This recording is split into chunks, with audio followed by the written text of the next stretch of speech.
So what's good everyone? Welcome back sa ating YouTube channel. So alam ko nandito kayo dahil sa title ng video natin ngayon.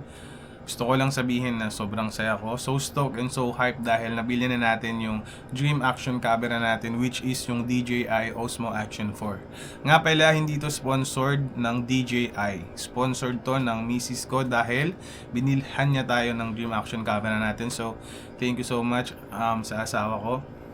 Sana mabudol pa kita sa mga susunod na papabili ko. So ayun, na-unbox ko na nga pala to kasi nung nabili ko siya sa may Zamboanga, pagkarating namin sa bahay, in-unbox ko na. So papakita ko na lang yung unboxing.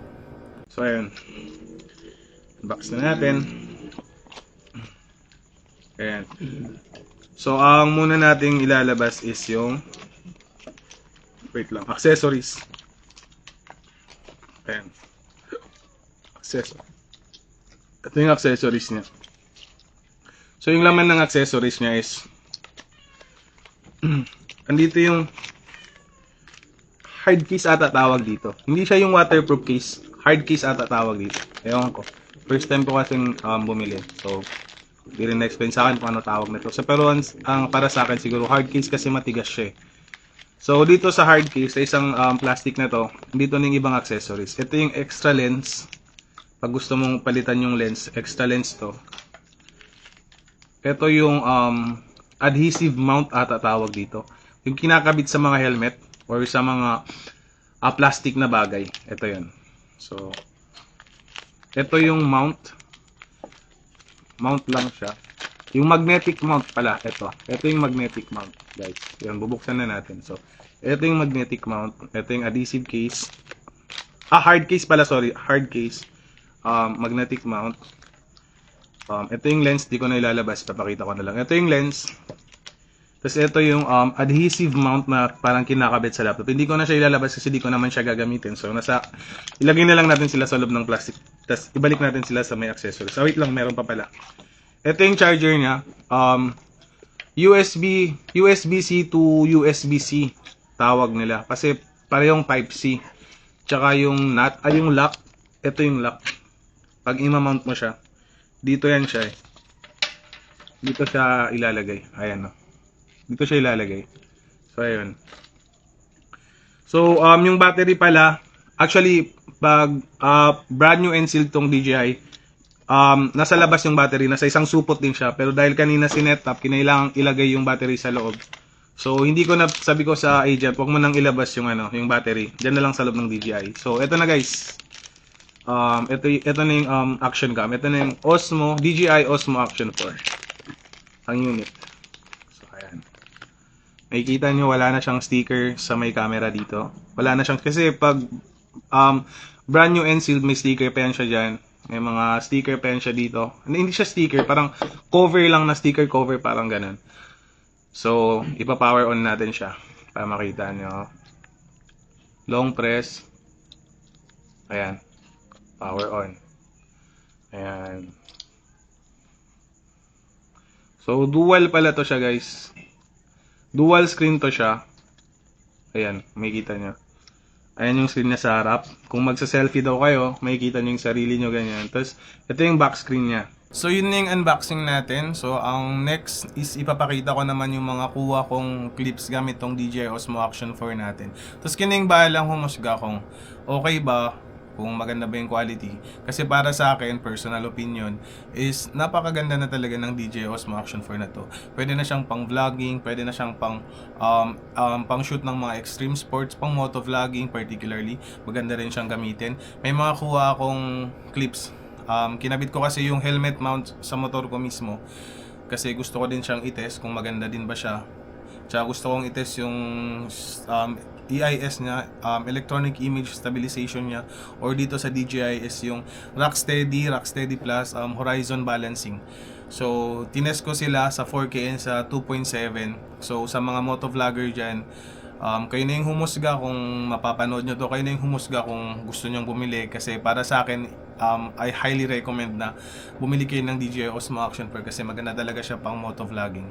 So ayun, susunod na clips is yung mga kuha ko, skateboarding clips and motovlogging clips. Tara!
mga clips na na-shoot natin gamit tong DJI Osmo Action 4 natin. So kayo na yung bahala humusga kung maganda ba. Kasi para sa akin, personal opinion is napakaganda na ng mga kuha ko gamit tong action cam na to, action 4 na to.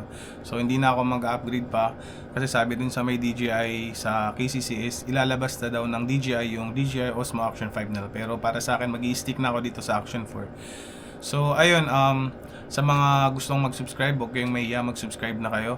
Kung may mga katanungan kayo, comment down below na lang, sasagutin ko yan lahat. So yun lang, maraming salamat.